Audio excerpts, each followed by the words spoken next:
sous vos acclamations, j'aimerais vraiment que vous accueilliez l'homme de Dieu, le prédicateur de Dieu, béni justement ses serviteurs au nom de Jésus. Soyez docteur, votre grâce. Nous allons prier.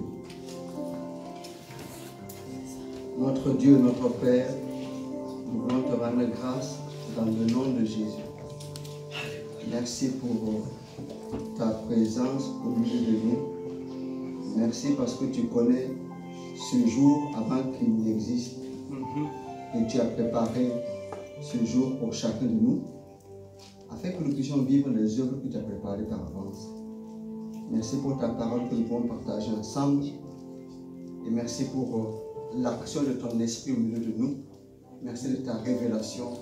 Que ton nom soit béni dans le nom de Jésus. Amen. Amen. Alléluia.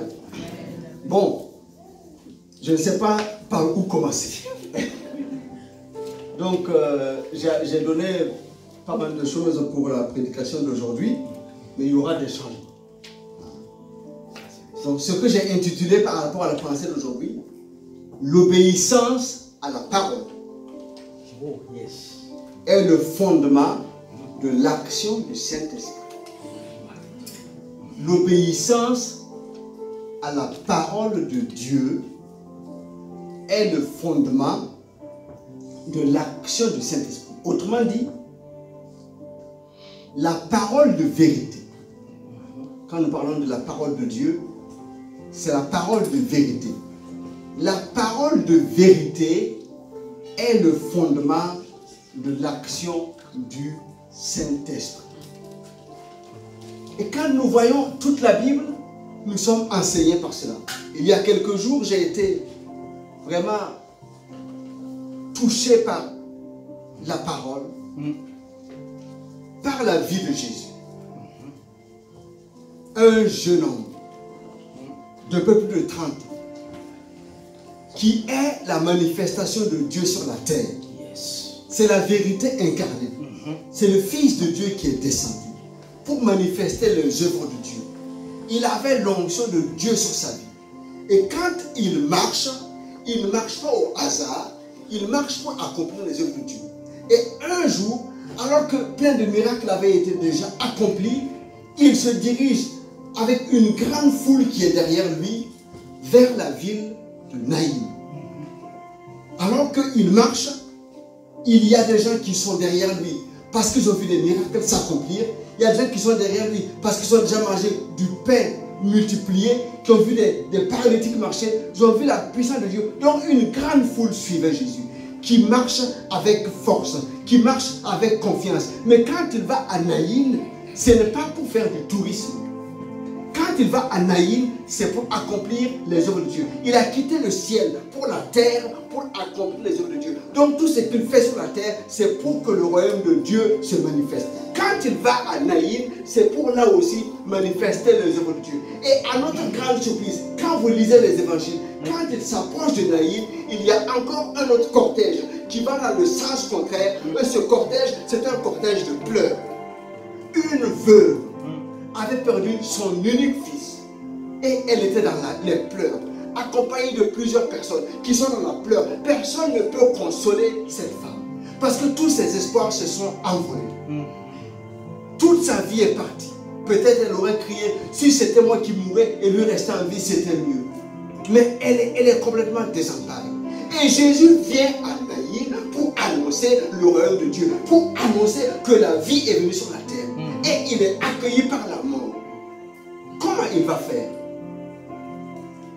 S'il pouvait, si c'était vous et moi, peut-être aller se mettre au bord de la voie, laisser le cortège de mort passer, pour que nous puissions entrer et continuer notre œuvre. Si Jésus laisse ça et il continue, il va à Naïm, qu'est-ce qu'il va annoncer?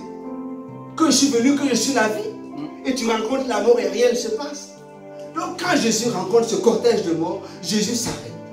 Il arrête le cortège. Il parle à cette femme. Ne pleure pas. Il met sa main sur le cercueil et il parle au mort. Jeune homme, lève-toi. Et le mort se lève. et toute la foule est dans la grande joie. Et les deux cortèges, il n'y en a maintenant qu'un seul. Et tous retournent dans la ville avec joie et allégresse parce que Dieu a visité son peuple. Parce que Dieu a visité la terre. Si Jésus le fait, c'est parce qu'il avait l'onction de Dieu sur sa vie. Et lui, c'est la parole de Dieu faite chair. Quand il parle, quand quelque chose sort de sa bouche, la puissance de Dieu transforme ça en réalité. Si nous parlons de l'obéissance à la parole, qui est le fondement de l'action de l'Esprit, c'est que l'Esprit de Dieu prend la parole, pas notre parole, mais la parole de Dieu qui sort de notre bouche pour que cette parole accomplisse les desseins de Dieu sur la terre. Donc ce matin, nous allons apprendre quelques vérités qui vont nous être utiles. Peut-être pas dans un ordre que l'on voudrait académique, mais qu'importe. Que chaque vérité fasse quelque chose de nouveau dans nos vies. Parce que c'est la vérité de la parole qui s'installe en nous, que le Saint-Esprit va utiliser pour que nous puissions accomplir les œuvres de Dieu. Amen. Amen. Regardons ce que dit la parole. Nous allons lire dans Jean 1. Verset 1. C'est un passage que nous connaissons. Au commencement était la parole. Je n'ai pas donné ce passage. La parole était avec Dieu. La parole était Dieu. Elle était au commencement avec Dieu. Toutes choses ont été faites par elle et rien de ce qui a été fait n'a été fait sans elle. En elle était la vie et la vie était la lumière des hommes. C'est une information que Jean nous révèle, que nous connaissons. Donc au commencement, toutes choses ont été créées par la parole de Dieu. La parole était au commencement et tout a été créé par la parole de Dieu. Il n'y a rien qui a été créé sans la parole. Dieu a commencé par créer par la parole et Dieu agit encore aujourd'hui par la parole. Il n'a pas changé sa manière de fonctionner. Par sa parole, il agit. Par sa parole, il change les situations. Par sa parole, il crée. Il amène à l'existence ce qui n'existe pas encore. Amen. Et dans cette parole, il y a la vie. C'est la vie qui est la parole. Yes. Et cette parole, quand elle est dans quelqu'un, elle donne la vie. Cette parole est la lumière. Donc, elle éclaire pas de dehors, elle éclaire de dedans. Quand on n'est pas éclairé de dedans, on ne voit pas dehors. Donc cette parole donne à l'homme, à la femme qui l'a, d'être éclairé dans son intérieur. Et quand tu es éclairé dans ton intérieur, tu as la vie, tu as la lumière et maintenant tu peux avancer. Donc nous ne pouvons pas nous passer de la parole de Dieu. Je ne parle pas de notre parole, je parle de la parole de Dieu. Je parle de la vérité. Je ne parle pas d'une vérité. Je parle de la vérité qui est la parole de Dieu. C'est pour cela que nous le verrons dans quelques instants. Jésus, en parlant à Satan, dit dans Matthieu 4,4, il est écrit, l'homme ne vivra pas de pain seulement, mais de toute parole qui sort de la bouche de Dieu. Donc, le pain, c'est bon pour le corps physique. Pour vivre physiquement, il faut manger. Pour vivre spirituellement, il faut manger de la parole qui sort de la bouche de Dieu. Donc, on ne peut pas être en vie spirituellement si on ne mange pas cette parole qui sort de la bouche de Dieu. Regardons maintenant ce que nous voyons dans Genèse chapitre 1, verset 1. J'avais donné ce passage. Genèse chapitre 1. Au commencement, Dieu créa les cieux et la terre. La terre était informe et vide. Il y avait des ténèbres à la surface de l'abîme. Et l'Esprit de Dieu se mouvait au-dessus des eaux. Vous suivez? Dieu dit que la lumière soit et la lumière fut. Et ainsi de suite. Le pasteur m'a dit de ne pas aller trop vite. J'avais aussi l'intention de ne pas aller trop vite. Donc il ne faut pas que j'aille trop vite. En fait, comprenons, nous venons de voir dans Jean que tout a été créé par la parole. Et nous voyons dans Genèse la confirmation de ceci. Dieu a créé le ciel et la terre et Dieu a commencé à créer toutes choses par la parole. Mais un élément nouveau que nous voyons, la terre était informe et vide et l'Esprit de Dieu se mouvait au-dessus des eaux. L'image que nous devons retenir est celle-ci, parce que les images sont bien à retenir. Donc, l'Esprit de Dieu est là. L'Esprit de Dieu est en place. L'Esprit de Dieu est prêt. L'Esprit de Dieu veut agir. L'Esprit de Dieu veut manifester la puissance. Mais l'Esprit de Dieu attend la parole de Dieu. Et quand la parole de Dieu est prononcée, que la lumière soit, l'Esprit de Dieu qui était là, l'Esprit de Dieu amène à l'existence la lumière qui n'existait pas. Et quand la parole sort, pour que les plantes sortent, que tout ce sur la terre, sous la mer existe, la puissance de l'Esprit de Dieu amène cela à manifestation. Est-ce que je me fais comprendre cela? Nous ne pouvons pas différencier la parole de Dieu, son action, et l'action de la puissance du Saint-Esprit. C'est pour cela que quand nous voyons dans les évangiles, il est dit, quand on parle des armes que nous devons porter, l'épée de l'Esprit, c'est la parole. Donc, l'Esprit de Dieu, pour agir, l'Esprit de Dieu, pour transformer les cœurs, l'Esprit de Dieu, pour séparer jointure au miel, l'Esprit de Dieu, pour délivrer, il a besoin de la parole. On ne peut pas vouloir recevoir la puissance et l'onction de Dieu sur sa vie et refuser de marcher dans la parole.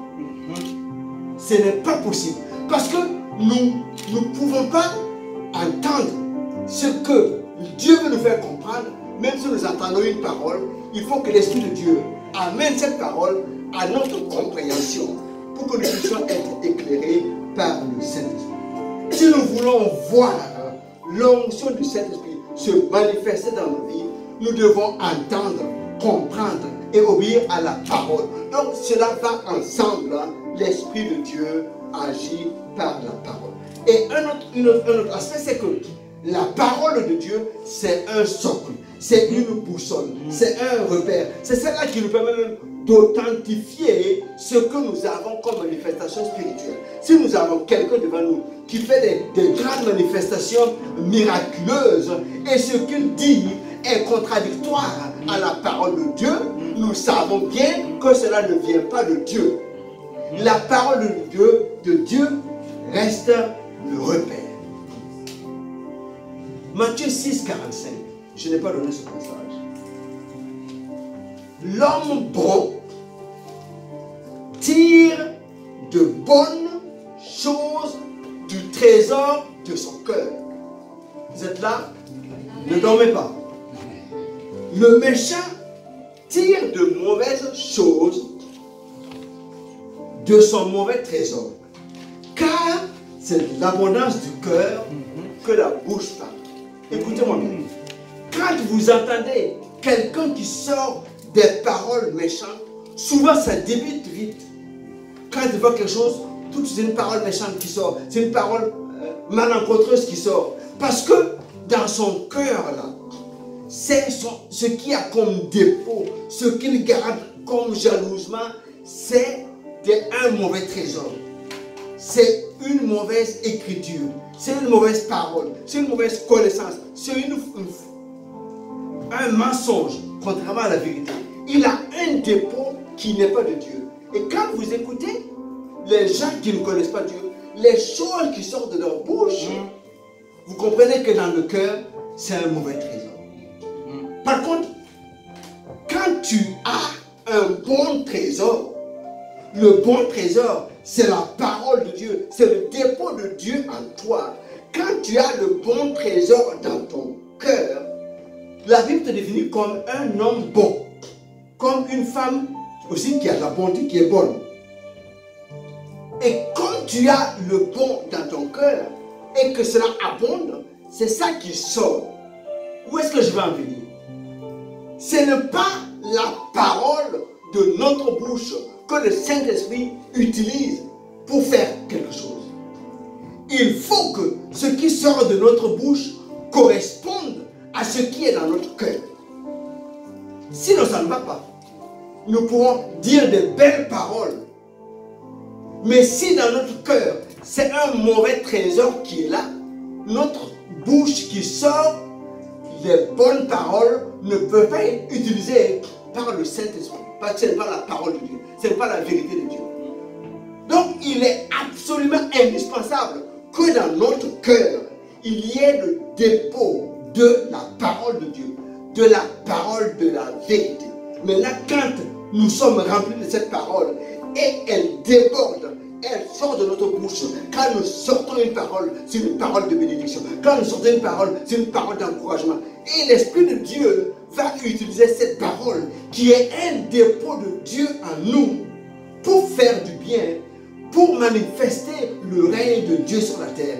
Est-ce que vous me comprenez? C'est en cela que nous avons été créés à l'image de Dieu. Puisque Dieu a créé toutes choses par la parole. Étant donné que nous sommes des enfants de Dieu et que nous avons le dépôt de cette parole en nous, nous pouvons donc créer, amener à l'existence ce qui n'existe pas par la parole. Pas juste par des paroles des lèvres, mais par une parole qui a été déposée au fond de nous, qui correspond à la vérité de la parole. Vous êtes là ce matin? Amen. Il faut que nous ayons ce dépôt, indéniablement, que ce dépôt prenne la place. Il n'y a pas d'autre vérité qui doit rester sauf cette vérité-là. Donc si je dois réintituler, je voudrais dire que ce matin, ce que je vais partager avec vous, c'est que la vérité de la parole de Dieu prenne la place dans notre cœur. S'il y a quelque chose que nous devons retenir, c'est que la parole de Dieu doit apporter une vérité, une connaissance nouvelle à notre âme, afin que tout ce qui est mensonge, tout ce qui est hérésie, quitte nos cœurs, et que nous puissions marcher et fonctionner avec le dépôt de cette parole de vérité. Parce que si nous n'avons pas cette parole de vérité en nous, nous pouvons proclamer des choses, dire des choses qui ne vont pas du tout avoir d'impact. Parce que si la parole de vérité abonde dans nos cœurs, elle produira la vie et amènera à manifestation le royaume de Dieu sur la terre par la puissance du Saint-Esprit. Parce que l'Esprit de Dieu agit par la parole.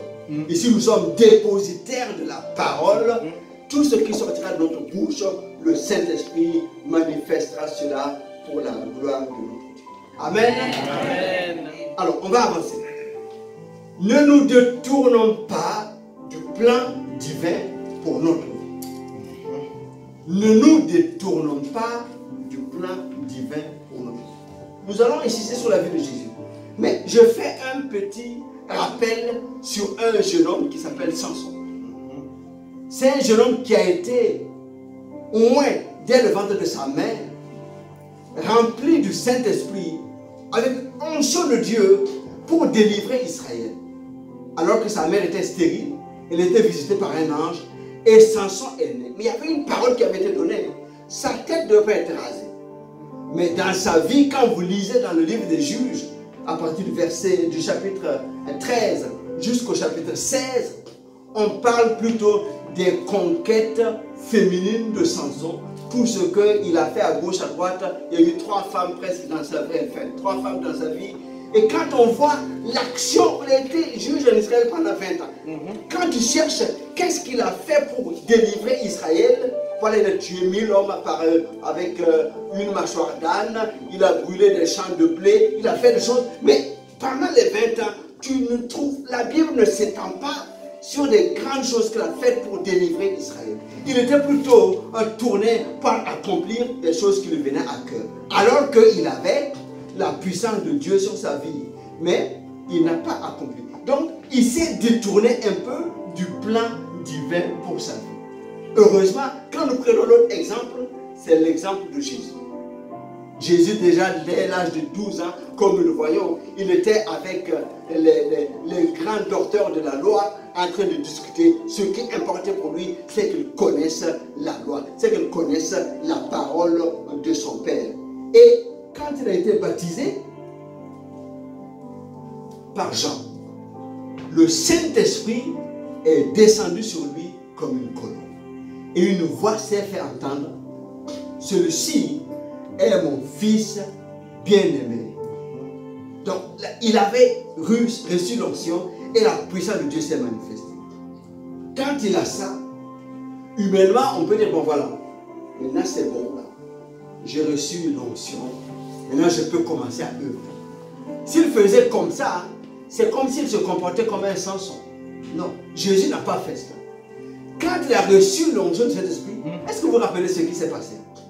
Il a été conduit par le Saint-Esprit dans le désert où il a jeûné, prié pendant 40 jours. Et je crois que pendant ces 40 jours, ce n'était pas juste parce qu'il était en train de prier.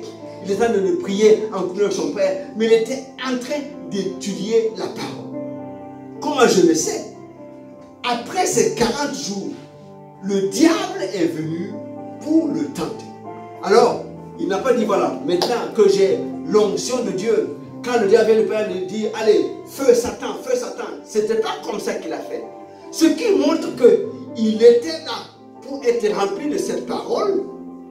Il dit, quand le diable lui dit, voilà, transforme ces pierres en pain, Jésus répond à Matthieu 4,4, il est écrit, l'homme ne vivra pas de pain seulement, mais de toute parole qui sort de la bouche de Dieu. Et le diable vient l'amener dans un lieu élevé. Il lui dit, voilà, si tu te prosternes, si tu te laisses tomber sur la terre, les anges viendront te garder pour que ton pied ne choque pas contre une pierre. Et Jésus répond, il est écrit, tu ne tenteras point le Seigneur ton Dieu. Et encore, il amène au-dessus du temple, il dit, voilà, si tu te prosternes et tu m'adores, je te donnerai tout cela. Et là, il répond, retire-toi, Satan, car il est écrit, tu adoreras le Seigneur ton Dieu et tu le serviras lui seul. Vous comprenez ce que je veux dire? À chaque fois qu'il y a eu une tentation, il s'est basé sur la parole. Or qu'il était oint, il était revêtu de la puissance du Saint-Esprit. Mais c'est indissociable. Il avait besoin d'avoir cette parole qui était une vérité dans son être. Lui-même, il est la parole faite chair. Et comme il a cette parole, il vit cette parole et il manifeste cette parole. Luc 4, 14 nous dit ceci. C'est dans la même suite, mais je vais dans Luc. Jésus, revêtu de la puissance de l'Esprit, retourna en Galilée et sa renommée se répandit dans tout le pays d'alentour. Il a été revêtu par la puissance du Saint-Esprit. Luc 14, 18. Il est dans une synagogue, un sabbat, et il prend la parole. L'Esprit du Seigneur est sur moi, parce qu'il m'a oint pour. L'Esprit du Seigneur est sur moi, parce qu'il m'a oint pour. Je reprends. L'Esprit du Seigneur est sur moi, parce qu'il m'a oint pour annoncer une bonne nouvelle aux pauvres. Il m'a envoyé pour guérir ceux qui ont le cœur brisé, pour proclamer aux captifs la délivrance, aux aveugles le recouvrement de la vue, pour envoyer libre les captifs, pour publier une année de grâce du Seigneur. Amen. C'est Jésus qui parle. Il a été oint pour. Et nous avons vu tout ce qui suit. Maintenant, je te pose la question. Tu as été oint pourquoi?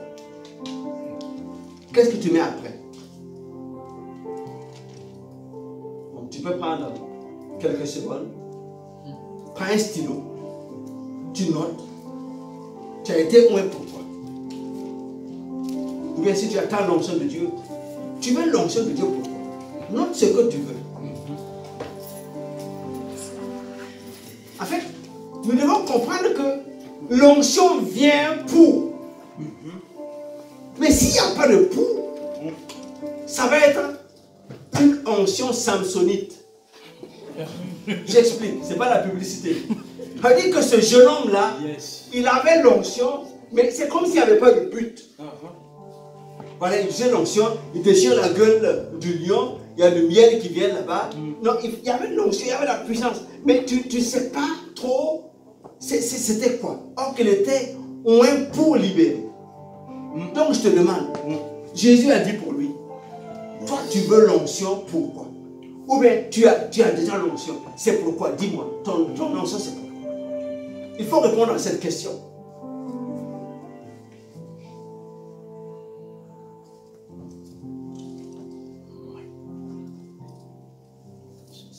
Si tu réponds à cette question, alors tu sais que tu dois honorer ce pourquoi l'onction est là.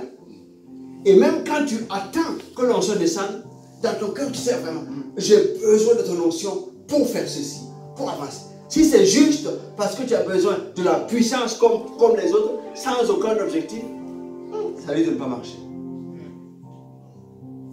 Est-ce que je me fais comprendre? Nous avons besoin de l'onction du Saint-Esprit pour accomplir les œuvres que le ciel a préparées pour nous par avance. Mais il faut que nous puissions avoir la conviction, nous voulons l'onction de Dieu pourquoi? Nous avons l'onction de Dieu pourquoi? Amen. Amen.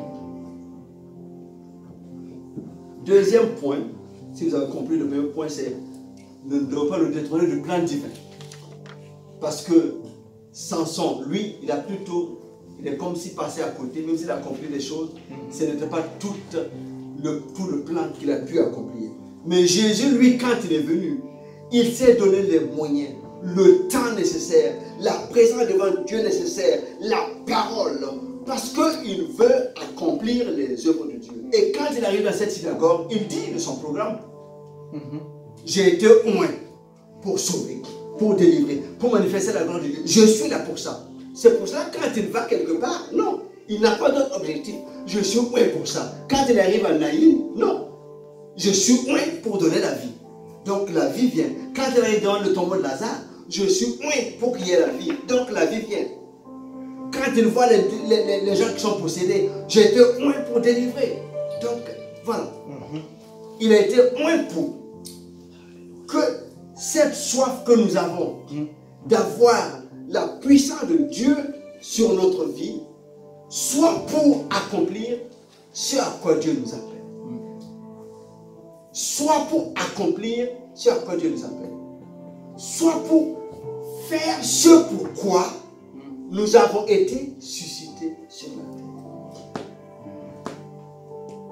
Vous savez, quand on parle, que ce soit quand on est très avancé en âge, peut-être on n'a plus ces défis, mais quand on est à l'université ou au lycée, ou quand on a des choix à faire de travail, parfois on demande, ah Dieu, tu veux m'orienter dans quoi? Quel travail tu veux que je fasse? Moi j'aimerais faire ça. Et puis bon voilà, si j'ai ça, ça me permettra quand même d'avoir le temps de te servir. Donc quand on réfléchit comme ça, en réalité ça veut dire que on réfléchit comme si on a un temps de travail et un temps de service. Ça c'est un faux raisonnement. Souvent on voit dans les organisations, ça j'ai vu ça dans les colonies de vacances, même quand on est avec les enfants, je parle des colonies de vacances chrétiennes, on parle des activités, et puis on dit, bon, on aura un temps spi, ils appellent ça comme ça, un temps spi, un temps spirituel. On dit, voilà, on est là, on s'amuse, on fait ce qu'on veut, allez, maintenant c'est le temps spirituel. On a une séparation comme ça, qui n'est pas la vérité. C'est pas comme ça. Quand je demande à Dieu, dans quoi tu veux que je m'oriente pour mes études et mon travail, mais l'objectif, ce n'est pas pour que j'ai un peu de temps pour faire ton œuvre. Non, non. Ma prière, non, c'est pas comme ça. Qu'est-ce que tu veux que je fasse pour toi sur la terre? Maintenant, dans ce que tu veux que je fasse pour toi sur la terre, tu me donnes une activité qui correspond à ça. Je ne sais pas si je peux comprendre. Est-ce que je suis clair? Vraiment, c'est important. Parce que quand je suis au travail, c'est un temps spirituel. Quand je suis à l'école, à l'université, c'est un temps spirituel. Je ne dépose pas mon onction à la maison. Je dis, bon, allez, onction, reste là. Je vais travailler, je reviens, je te prends, puis on continue à l'église ce soir. Non. Non. Donc c'est pour ça que nous devons comprendre, quand l'onction de Dieu vient sur nous, c'est pourquoi. On est tout à fait d'accord que l'on veut la puissance et la manifestation du Saint-Esprit dans nos vies pour que les miracles et les prodiges s'accomplissent. Mais nous allons voir plus loin. Deuxième point donc, ne déshonorons pas notre rôle. Dieu veut nous utiliser dans notre saison. Nous ne devons pas déshonorer qui nous sommes en Christ, ce que nous avons reçu comme vêtement de justice, parce que justement, nous avons un vêtement nouveau, parce que Dieu veut nous utiliser dans notre saison. Nous devons être conscients que nous avons été revêtus de sa justice. Et là, je fais un comparatif entre Samuel et Élie et ses fils. Quand vous lisez dans le livre de Samuel, 1 Samuel, il nous est fait cas d'un sacrificateur Élie. Donc il était la lien de toute cette famille qui était des sacrificateurs en Israël. Il avait ses deux fils qui étaient aussi des sacrificateurs. Et leur rôle, c'était d'être dans la maison de Dieu. Et quand le peuple vient, c'est eux qui sont là pour sanctifier le peuple. C'est eux qui sont là pour amener le cœur du peuple vers Dieu, pour apporter les offrandes du peuple à Dieu. C'est eux qui sont là comme un intermédiaire entre Dieu et le peuple. Mais les temps ont passé et leur vie est complètement déviée. Ils portaient toujours le manteau de sacrificateur, toute la parure nécessaire, mais en fait, en eux, ils ont déshonoré complètement ce qu'ils faisaient. Les gens venaient pour apporter les sacrifices, il y avait des instructions claires sur comment ils le faisaient, mais les fils d'Élie, ils mettaient leur fourchette partout, ils se nourrissaient de ce qui était là, sans aucun respect de comment devait se faire le sacrifice. Et même pire, quand vous lisez, la parole de Dieu dit qu'ils couchaient avec les femmes qui venaient pour donner les sacrifices. C'était un désordre total. Mais quand ils se lèvent le matin, ils portent leur manteau de sacrificateur, ils sont là, mais ils déshonorent totalement le sacrifice. Et dans cette ambiance-là, Dieu dit non, je ne peux pas continuer comme ça. Dieu s'est suscité un homme qui s'appelle Samuel, qui est d'abord un jeune homme. 1 Samuel chapitre 3, nous lisons ceci. Le jeune Samuel était au service de l'Éternel devant Élie. La parole de l'Éternel était rare en ce temps-là. Les visions n'étaient pas fréquentes. C'est comme je disais avec les frères il y a quelques jours. Ça, c'est une anomalie. Quand la parole de Dieu n'est pas fréquente, que les visions sont rares, ce n'est pas ce que Dieu veut. Mais puisque les sacrificateurs qui étaient là n'étaient plus aptes à recevoir ces paroles, donc la parole de Dieu était rare. Et Dieu envoie donc Samuel qui vient. Vous pouvez me dire, voilà, là on parle de sacrificateurs, nous ne sommes pas des sacrificateurs. Voilà ce que Pierre nous dit. 1 Pierre 2,9, je vous lis. Vous au contraire, vous êtes une race élue, un sacerdoce royal, une nation sainte, un peuple acquis, afin que vous annonciez les vertus de celui qui vous a appelé des ténèbres à son admirable lumière. Nous sommes des sacrificateurs. Nous avons un sacerdoce royal. Il y a la royauté qui est en nous. Pour que nous puissions servir royalement, dignement, honorablement notre Dieu. Donc, Dieu nous regarde aussi comme quand il regardait Élie et ses enfants. Est-ce que nous prêtons attention? Est-ce que nous honorons le manteau qui est sur nous? Est-ce que nous honorons ce sang précieux qui a coulé sur la croix pour nous libérer de tout? Est-ce que nous honorons l'œuvre de Christ à la croix pour nous? Ou bien, voilà, nous nous disons que nous sommes chrétiens, mais en réalité, nous vivons comme nous voulons et nous déshonorons donc le manteau qui est sur notre vie.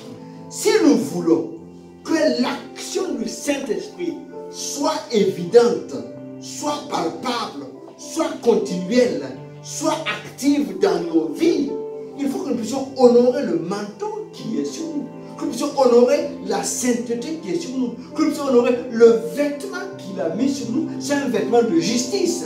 C'est lui qui nous a justifiés par par le sang de Jésus. Il faut que nous puissions honorer cela et que nous puissions savoir que nous avons été rachetés. Nous n'étions pas un peuple, maintenant nous sommes devenus un peuple de Dieu. Nous avons été rachetés, arrachés des ténèbres pour une admirable lumière. Donc c'est quelque chose d'honorable.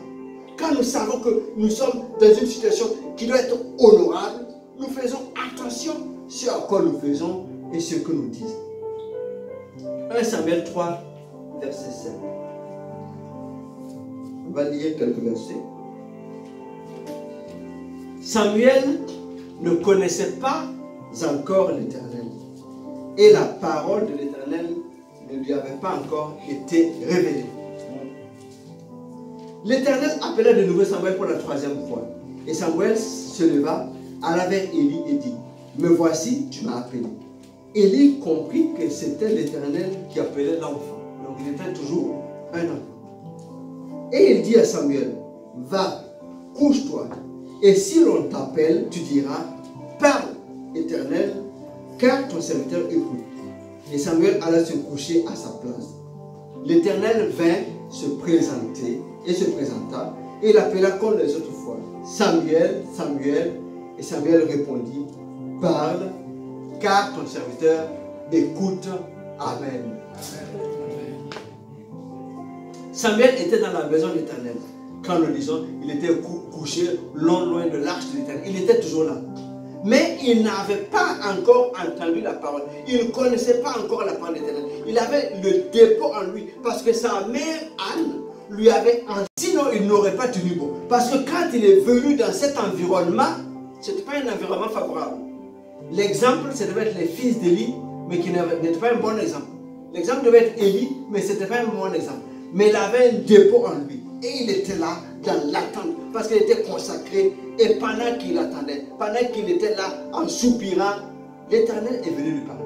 Et quand nous voyons, il nous est donc fait cas que nous puissions comprendre qu'il n'avait pas entendu. Donc il ne connaissait pas encore la voix de l'Éternel. Comme pour nous rappeler que la voix de l'Éternel, c'est un processus. Si nous voulons entendre Dieu, ce n'est pas juste, voilà, je cours, je fais tout ce que je veux, puis je m'assois, je suis fatigué. Seigneur, qu'est-ce que tu as à me dire? Non, non, non, c'est pas comme ça. C'est un processus.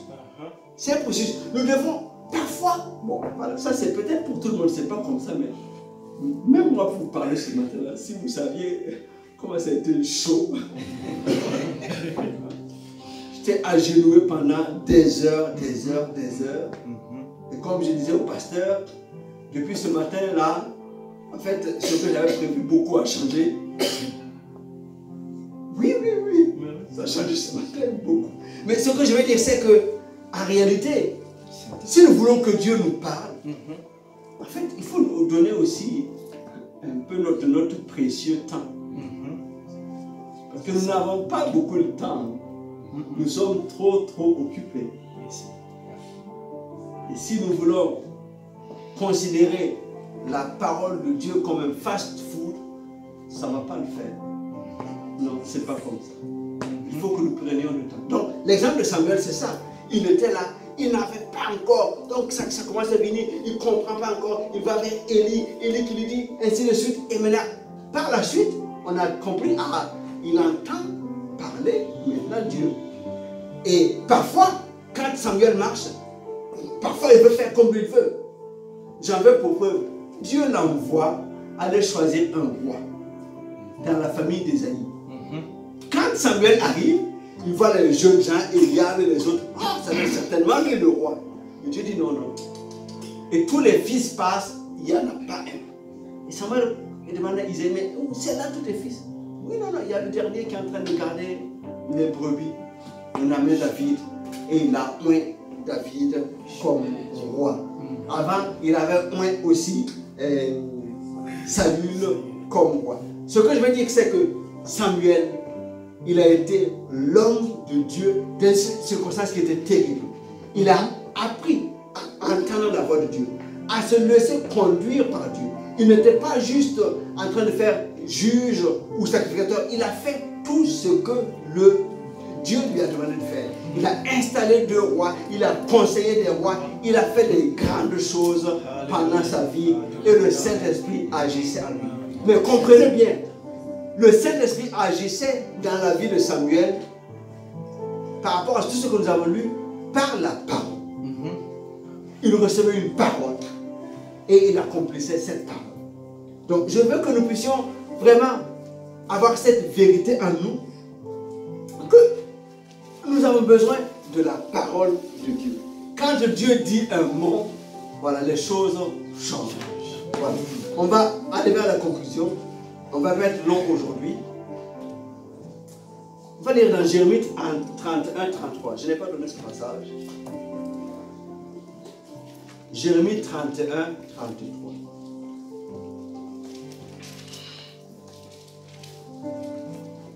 Mais voici l'alliance que je ferai avec la maison d'Israël.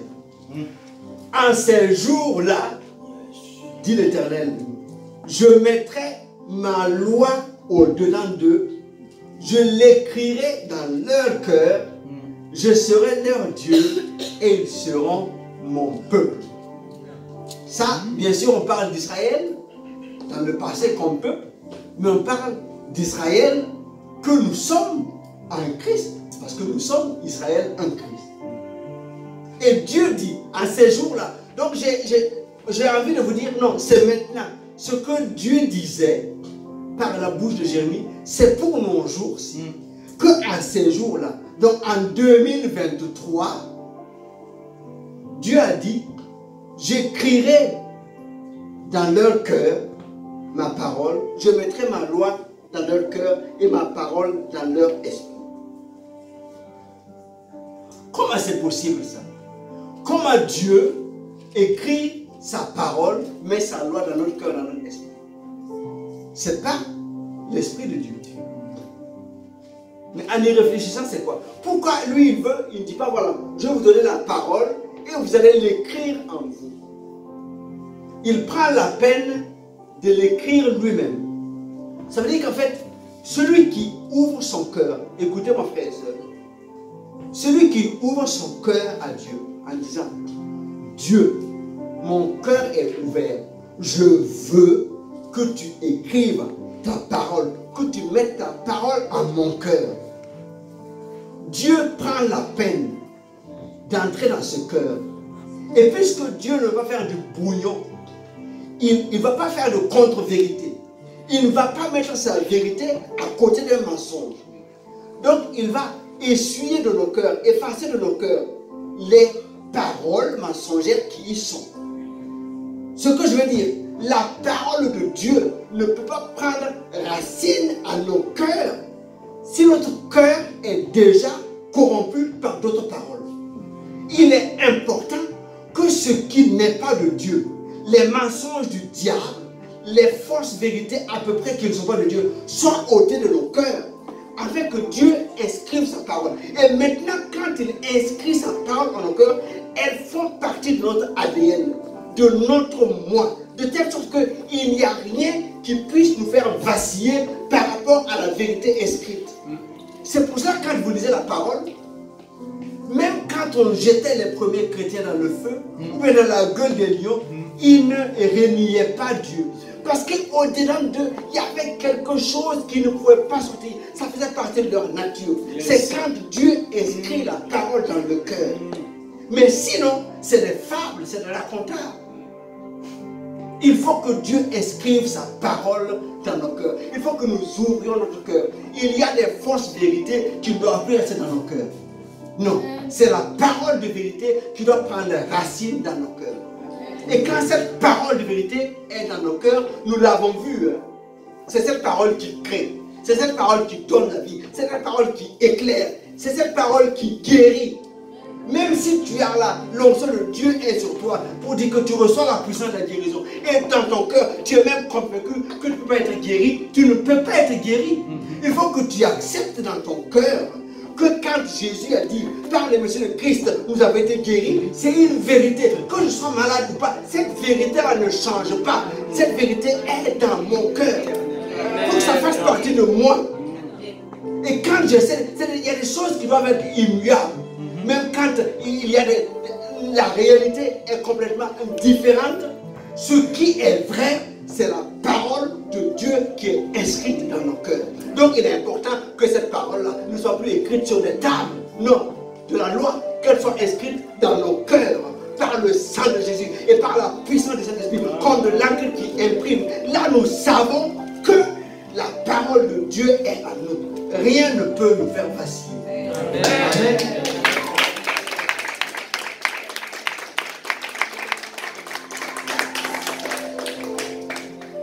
Acte 2, 17. Ça, c'est l'apôtre Pierre qui parle en utilisant ce que Joël disait. Acte 2, 17.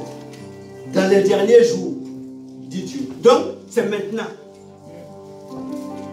Je répandrai de mon esprit sur toute chair. Vos fils et vos filles prophétiseront. Vos jeunes gens auront des visions et vos vieillards auront des songes. Oui, sur mes serviteurs et sur mes servantes, dans ces jours-là, je répandrai de mon esprit et ils prophétiseront. Amen. Donc, nous avons vu que la parole, Dieu lui-même s'engage à l'écrire dans nos cœurs. Et Dieu aussi s'engage en disant, dans les derniers jours, c'est moi, j'ai décidé de répandre mon esprit sur vous. Parce que Dieu sait qu'il faut la parole et l'esprit de Dieu. Et quand un cœur reçoit la parole, reçoit l'esprit de Dieu, cette personne devient une vérité puissante de Dieu en elle. Donc, quand tu vois Jésus qui est en route pour Naïm, en fait, c'est la parole qui est revêtue par le Saint-Esprit. Et quand il va, il n'y a pas autre chose qui peut sortir de lui que la vie, que la délivrance, que la lumière. Il n'y a pas autre. Lui, entièrement, c'est la parole revêtue de la puissance du Saint-Esprit.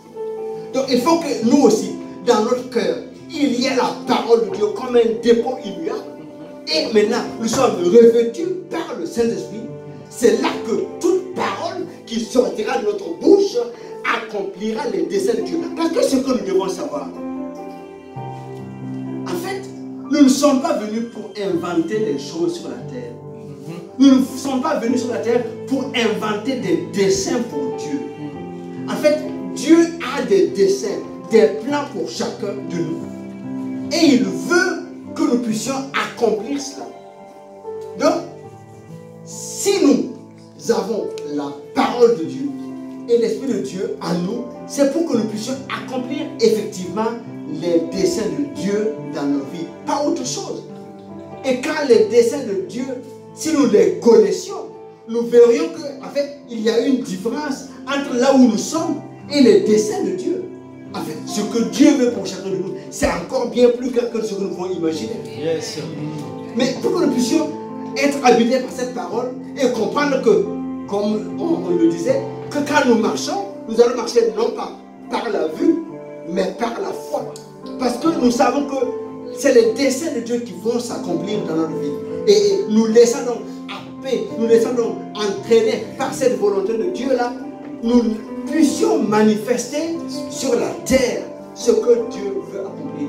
Pas plus, pas moins. Nous devons manifester sur la terre les œuvres que Dieu a préparées par avance. Et Jésus renchérit en disant, Jean 11, 11, je n'ai pas donné, sinon méchants comme vous l'êtes, vous savez donner des bonnes choses à vos enfants, à combien plus forte raison le Père Céleste donnera-t-il le Saint-Esprit à ceux qui le lui demandent. Donc, la volonté de Dieu, c'est que le Saint-Esprit descende sur ses enfants, que le Saint-Esprit de Dieu se manifeste dans la vie de ses enfants, que chacun soit revêtu du Saint-Esprit, que chacun soit rempli du Saint-Esprit. C'est ça la volonté de Dieu. Jean 16, 13. On parle du Saint-Esprit. Quand le Consolateur sera venu, en ce moment, c'est Jésus qui parle par rapport à la venue du Saint-Esprit, mais le Saint-Esprit est venu le jour de la Pentecôte. L'Esprit de vérité, il vous conduira dans toute la vérité. car il ne parlera pas de lui-même, mais il dira tout ce qu'il aura entendu, et il vous annoncera les choses à venir. Il me glorifiera, parce qu'il prendra ce qui est à moi, et vous l'annoncera. Donc, c'est un aspect du Saint-Esprit que nous devons comprendre. Parce que nous, en tant que chrétiens évangéliques pentecôtistes, on a plutôt en train de parler, quand on dit voilà, parler du Saint-Esprit, qu'est-ce que vous pensez? Oh, le Saint-Esprit, c'est la puissance qui m'accompagne. C'est la vérité. Mais le Saint-Esprit est là pour nous conduire. Quand vous regardez dans la parole, tout a été manifesté. Élie, on l'appelait le prophète de feu. Il y avait le feu, il y avait le feu. Mais quand Samuel est venu, il s'est laissé conduire pour choisir, pour faire les choses que Dieu voulait qu'il fasse. En fait, le Saint-Esprit est là pour manifester toute la volonté de Dieu, toute la puissance de Dieu, toute la sagesse de Dieu. Quand vous avez l'onction du Saint-Esprit, la puissance de Dieu, et que vous n'avez pas la sagesse d'être conduit par le Saint-Esprit lui-même, vous faites comme un Samson. Vous perdez à gauche, à droite, alors que l'objectif doit être d'aller tout droit et accomplir la volonté de Dieu. Amen. Amen. Réveillez-vous un peu. J'ai presque fini. Ézéchiel 22, 30. Je n'ai pas donné. Ézéchiel 22, 30. Bon. On va terminer par ce verset. Dieu dit, je cherche parmi eux un homme qui élève un mur, qui se tienne à la brèche devant moi en faveur du pays, afin que je ne le détruise pas, mais je n'en trouve point. On connaît ce passage, on est d'accord? Dieu cherche un homme pour que le pays ne soit pas détruit, mais il ne trouve pas. Ça, c'était avant. Je pense que nous allons répondre à Dieu que s'il cherche là, nous sommes là. Il a trouvé. Nous sommes là. Nous sommes là pour nous tenir à la brèche. Nous sommes là pour élever un mur. Est-ce que vous êtes d'accord pour élever un mur? Amen. Je vais demander à 4 personnes de venir, 4 volontaires. Je vais y manger quelque chose. Diacre, viens. On va se tenir les mains. Tenez-vous les mains. Là, c'est l'image d'un mur. Donc le mur est là. Voilà. Tout le monde se tient les mains. Voilà, c'est bien. Il n'y a pas de possibilité, même si quelqu'un veut passer, le mur est là, on ne peut pas passer. Ça, c'est le mur. Et quand Dieu dit, je cherche un homme qui se tienne à la brèche, qui lève un mur, ça veut dire qu'à un moment donné, voilà, écartez-vous un peu, il y a eu une brèche qui s'est faite là. Et Dieu dit, bon, ça c'est anormal. Si ça c'est pas comblé, la destruction va venir. En fait, ce que Dieu nous révèle, Dieu ne veut pas détruire. Sa volonté, ce n'est pas la destruction. Même pour le pécheur, il veut qu'il se répande pour ne pas être détruit. Dieu ne veut pas la destruction. Mais il y a une brèche, il y a quelque chose. Et quand Jésus est venu, pour toute l'humanité, il s'est tenu à la brèche pour que nous soyons sauvés en Jésus-Christ. Mais Jésus est parti. Maintenant, cette parole aussi s'adresse à nous aujourd'hui. S'il y a une brèche, s'il y a une difficulté, Dieu dit, je veux quelqu'un qui se tienne à la brèche pour que je ne détruise pas. Est-ce qu'il y a une 5e personne qui veut venir? Yes, Michel. Alors, donc là, tu vas combler ici. Maintenant, si c'est comblé, il n'y a plus de possibilité. Maintenant, imaginez, si moi je veux passer, et si lui, le mur avait une bouche, qu'est-ce que le mur va dire? Hein? Qu'est-ce que le mur va dire si le mur a une bouche? Hein? Non, le mur ne va pas s'effondrer. Si le mur avait une bouche, je vais passer, le mur va dire quoi? Le mur va dire non. Le mur va dire on ne passe pas. Avec son aspect, puisque c'est un mur, c'est fort, ça ne passe pas. Et même quand l'adversité est importante, le mur, tout au plus, il va faire du béton armé, il va grossir, mais il va dire je suis mur, on ne passe pas. Je ne sais pas si vous comprenez ce que je veux dire. Alors, ce que je voudrais que nous puissions comprendre, c'est quand nous nous tenons à la brèche, c'est un type de prière que nous ne devons pas faire. Je ne peux pas me tenir à la... Dieu te fait confiance, dis bon. Est-ce que tu veux tenir à la brèche? Tu dis oui, tu veux tenir à la brèche. Donc Dieu te dit, moi, c'est bon, il va se tenir à la brèche, il est là. Dieu même t'a fait confiance pour que tu bouges le trou. Et toi, tu es là maintenant, tu dis, ah Dieu, viens à mon secours. Non, non, non, c'est pas comme ça. C'est toi qui est à la brèche pour que le malheur ne passe plus. Donc c'est toi qui dois bloquer pour que ça ne passe pas. Donc à la limite, quand tu es là, tu dis comme le diable disait, non, tu ne passeras pas. Non, tu ne passeras pas. Non, quand tu te tiens à la brèche, c'est comme ça.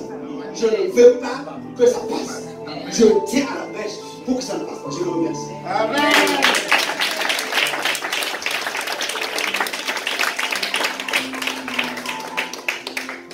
Je pense que cela doit nous donner de comprendre, même dans certaines situations, comment nous devons prier. Parce que, en fait, si nous nous tenons à la brèche pour une situation, et nous avons dit à Dieu, voilà, je me tiens à la brèche pour cela, c'est que Dieu nous a fait confiance que nous devons être à la brèche. Il nous a outillés. Il sait que nous devons construire un bon obstacle, un bon mur. Donc, ce n'est pas maintenant qu'il faut se mettre à pleurer. Je me tiens à la brèche. Je dis, ça ne passera pas. Maladie, tu ne passeras pas. Amen. Tout ce qui arrive, tu ne passeras pas. Amen. Parce que je me tiens à la brèche. C'est comme ça que Dieu nous veut. Amen. Donc, si nous savons que nous sommes un ouvrier, que nous sommes utiles entre les mains de Dieu pour accomplir quelque chose, nous savons donc qu'il a mis en nous cette vérité et qu'il a confiance en nous, qu'il a mis en nous son esprit. Nous devons être confiants dans ce à quoi il nous confie. Parce que lui, il a analysé les choses, il a regardé les pour, les contre. Il a dit, bon voilà, dans cette situation, mon fils, ma fille va se tenir à la brèche. Donc il sait pertinemment que tu peux faire l'affaire, que tu vas faire l'affaire. Dieu n'est pas dans un combat perdant. Quand il te met là, c'est qu'il sait que tu vas sortir victorieux. Donc ce n'est pas la peine de te mettre à pleurer ou à pleurnicher. Tu te tiens à la brèche pour que le malheur ne frappe pas. Amen.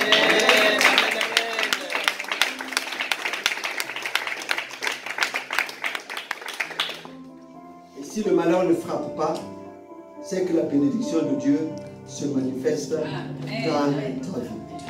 Parce que le temps de la malédiction est passé. Amen. Jésus est venu. Ça s'est passé. Amen. Amen.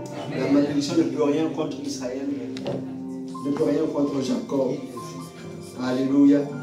Dieu veut que tu te tiennes à la brèche pour l'accomplissement de ses desseins. Parce que Dieu ne veut pas la destruction du pays. Mais Dieu veut que tu te tiennes dans cette vérité-là. Et cette révélation de la vérité, si elle prend place dans ton cœur, la puissance du Saint-Esprit pourra se manifester dans ta vie pour la gloire de Dieu. Amen. Amen.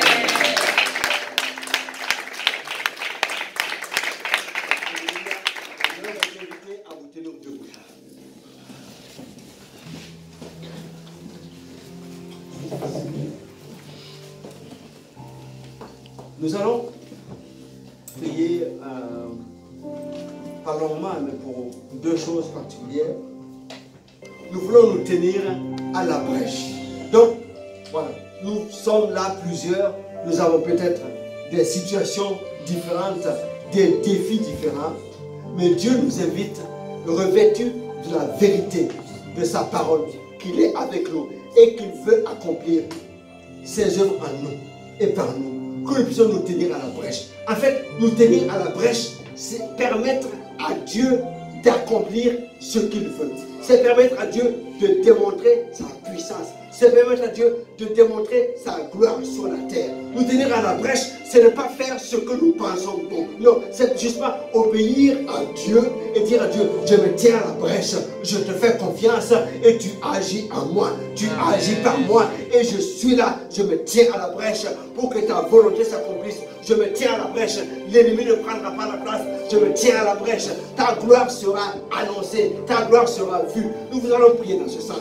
Quels que soient les défis, que cela soit dans le domaine du travail, que cela soit dans le domaine de la maladie, que cela soit dans le domaine des difficultés diverses, familiales, administratives, que sais-je, nous voulons nous tenir à la brèche. Pourquoi? Pour que la vérité de Dieu soit manifeste, pour que la volonté de Dieu est ce qui est de plus beau, de plus merveilleux, de plus vivant pour nous sur la terre. Nous voulons que celle-là s'accomplisse. Nous allons nous tenir à la brèche et dire que l'ennemi ne passera pas. Ce n'est pas la volonté de Dieu qui s'accomplira. Non, ce n'est pas la volonté de Dieu et ce n'est pas la volonté de l'ennemi qui s'accomplira. Non, c'est la volonté de Dieu uniquement qui s'accomplira. Je répète, ce n'est pas ce que Dieu veut, ce n'est pas ce que l'ennemi veut qui s'accomplira, mais c'est ce que Dieu veut qui s'accomplira. Prions dans ce sens, dans le nom de Jésus. Alléluia. Oh Père, notre Dieu. De tenir à la brèche, dans le nom de Jésus, de tenir à la brèche, dans le nom de Jésus, mon Père, mon Père, mon Père, dans le nom de Jésus, la maladie, à la place, la maladie, la pauvreté, la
Quand nous nous tenons à la brèche, à un moment donné, nous allons pouvoir crier victoire parce que Christ nous a délivrés. Et quand nous nous tenons à la brèche, nous devons nous rendre compte que Jésus a déjà vaincu la mort et le séjour des morts et que nous triomphons en Christ. Alors pendant ces quelques minutes, ce que je voudrais, c'est que nous puissions célébrer notre Dieu parce que nous sommes des victorieux, nous sommes des victorieux.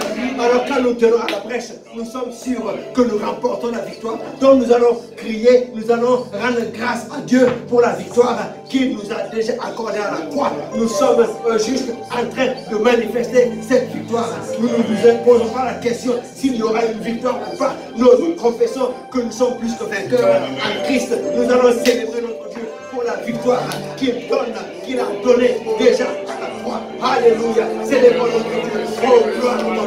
Pour la victoire en Christ, tu m'as donné la victoire sur le péché. Tu m'as donné la victoire sur la pauvreté.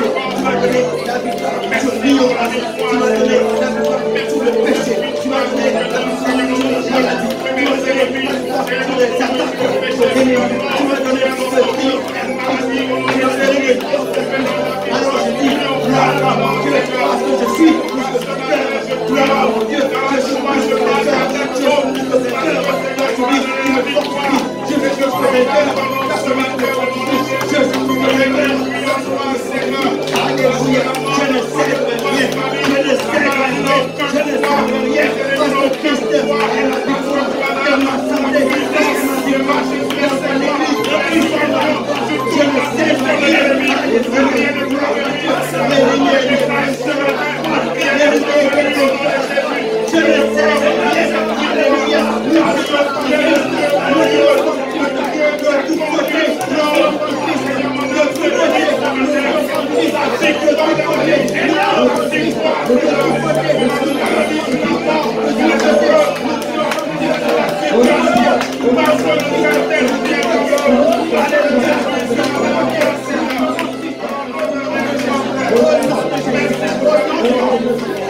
Nous affrontons le défi avec un esprit de confiance.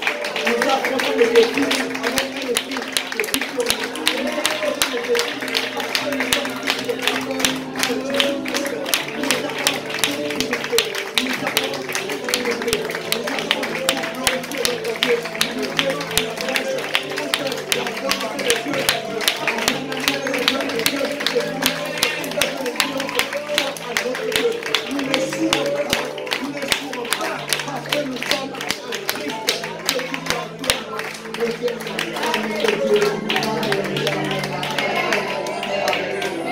Gloire à Dieu.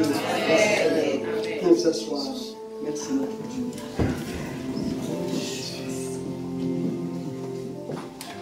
Merci Seigneur. Alléluia. Merci pour ta présence au milieu de nous, notre Dieu. Merci pour ta grâce. Alléluia. Merci. On va terminer.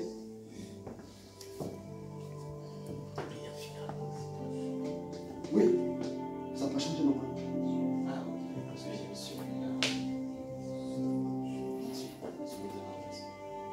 Non, c'était pas ça.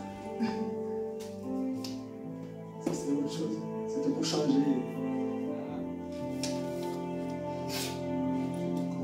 C'est bon? Ok. Se tient debout encore, s'il vous plaît. Avec une foi profonde, proclamons ensemble. Éternel mon Dieu. Éternel mon Dieu, Je te rends grâce car dans ton amour, je te rends grâce car dans ton amour, tu as investi en moi tu as investi en moi, en me donnant le pouvoir de devenir enfant de Dieu. en me donnant le pouvoir de devenir enfant de Dieu. Je sais que je suis le temple du Saint-Esprit Je sais que je suis le temple du Saint-Esprit et que tu as mis ta parole dans mon esprit. et que tu as mis ta parole dans mon esprit. Père Céleste, Père Céleste, donne-moi d'entendre continuellement ta voix donne-moi d'entendre continuellement ta voix et de voir comme tu vois. et de voir comme tu vois. Donne-moi d'entendre continuellement ta voix Donne-moi d'entendre continuellement ta voix et de voir comme tu vois. et de voir comme tu vois. Que ton onction me remplisse. Que ton onction me remplisse, Que ta puissance m'enveloppe que ta puissance m'enveloppe, pour que je marche dans la victoire de la vérité. pour que je marche dans la victoire et la vérité.